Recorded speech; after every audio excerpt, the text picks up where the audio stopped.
Hello. You are welcome to my channel. This is Daniel Boateng. Daniel Boateng ni me din. Ye betwa ye see major skill no bono so. Ya ye friend di kan e friend tosu mi no na e friend tosu mi nsan and tree version na me de bremu. Basis abre say on subscribe e wo me channel yi so a subscribe na afi mame kokrumutie no thumbs up so ahu na what they want send bisa now any comments ni nyina aku comment section ho. Leave a comment at the comment section. Tree version da edikan no ye fa edikan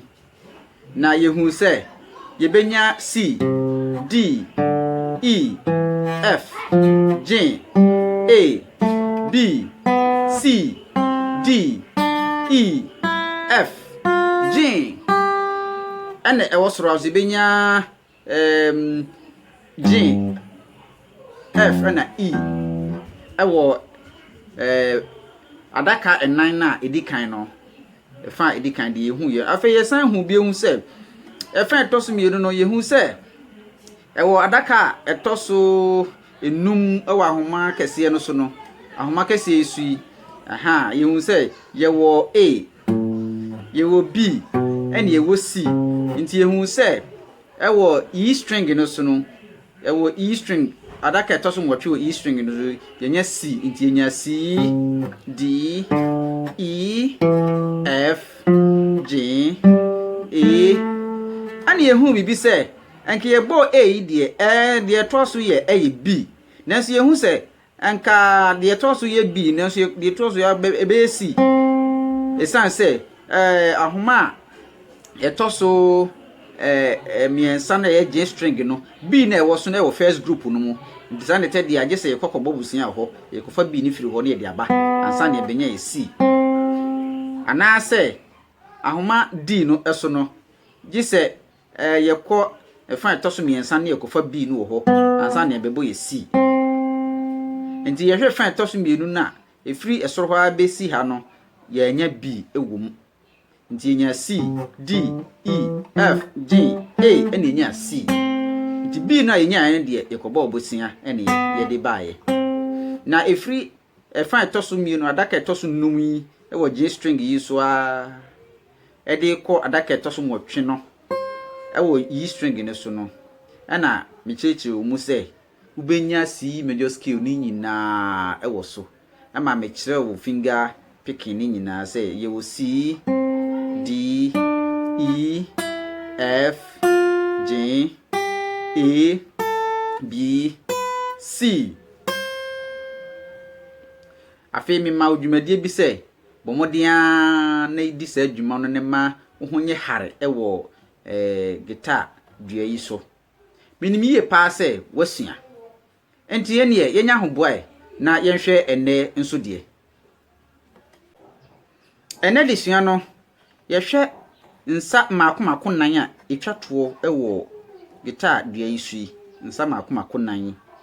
na se de di kan hwe bre bia hwe ahoma etoso nsia no ena no adaka etoso nwotwe ene enya ye C nti yehwe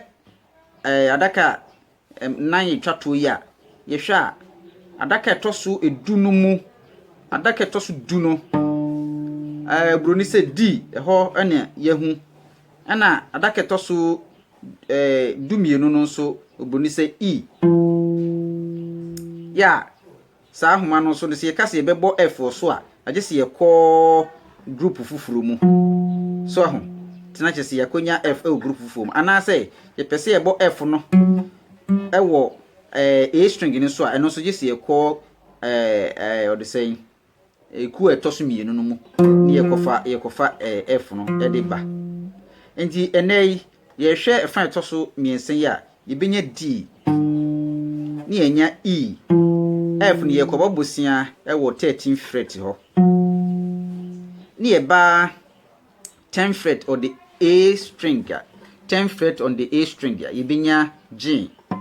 12 fret on the A string we have A 9th fret on the D string we have B Then 10th fret on the D string we have C. Yeah, twice 12th fret on the D string, you know, so it be made D. Now the 9th fret on the G string, I'm a D.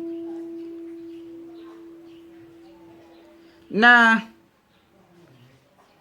sorry, M-I-D, M-I-E, M-I-E, E. Kafra, M-I-E, 9th fret on the G string, M-I-E. Now the twice no 10th fret, ewo ahmakrona so no M-I-F. 12th fret, ewo sa ahmakrona so ebe my G. Na 10th fret ewo B string no so no amayen A. Afi 12th fret ewo B string no so no ebe may B. Anka esi eko C nenso ye hwa C no nke ebenya no wo sa ahomakro na so enso e group fufuru mu ti ebebo bosia ana sa ebeko E string no so ne akofa ewo 8th fret ho. Sa 8th fret ni eni group ya yesuan hu nti ida se ebeko yanim ewo B string no so baako ana se ebeko ye chi ewo 8th fret ewo on the E string ne akofa C no ansa na ye benya group no mu mma na yewo D na E na sa nti me hihya ewo fan to so miensen me hihye mawa yewo D E F ni etre ha yesi ekobo bosia F ye borrowed note afi ye wo so J ye wo la ye wo T do aba re asamba yenye mi yenye fa yenye so yenye la yenye T akado do no afi ye kofa afri high the 13th fret on the B string. And now say be free the 8th fret on the E string. Nti say adwuma. Nti free T no a straight to re and then mi. Nti yam prepare honey ye kasa nti the last 4 groups or the last 4 frets on the guitar no we have D E, okay, D E J A, okay, B C D E F G A B D E.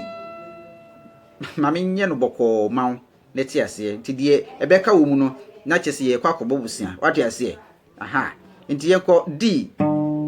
E F ayira nti be kwa kobobusia okay ebenya J A B C D E F G A B C ni ha ti be kwa kobobusia e wo 13 fret wo na ya san babio afi ye benya D na yenya yin E nti babia obegina bia menua se wotimi bo C major scale wotimi bo C major scale if you say what you say you can stand everywhere to play your C major scale you can start at E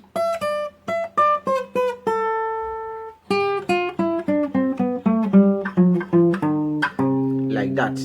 then you play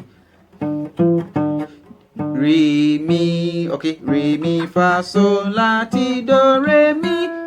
fa sol la ti do re mi so baby am sha ni baby ma be wi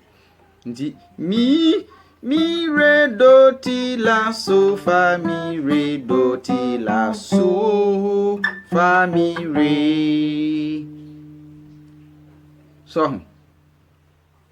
nti da bia se de ya mi tu fo no me say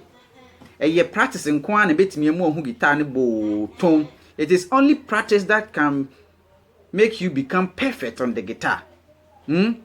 Try to unlock some of these secrets, practice them every day. Nti eduru bra ye sua soloing no anase ye bo rhythm na. Ba bi e begina bia ye kan ya abohu na fei obo. Pe metronome never ye practice. Metronome never ye practice. Develop your speed and your accuracy with a metronome.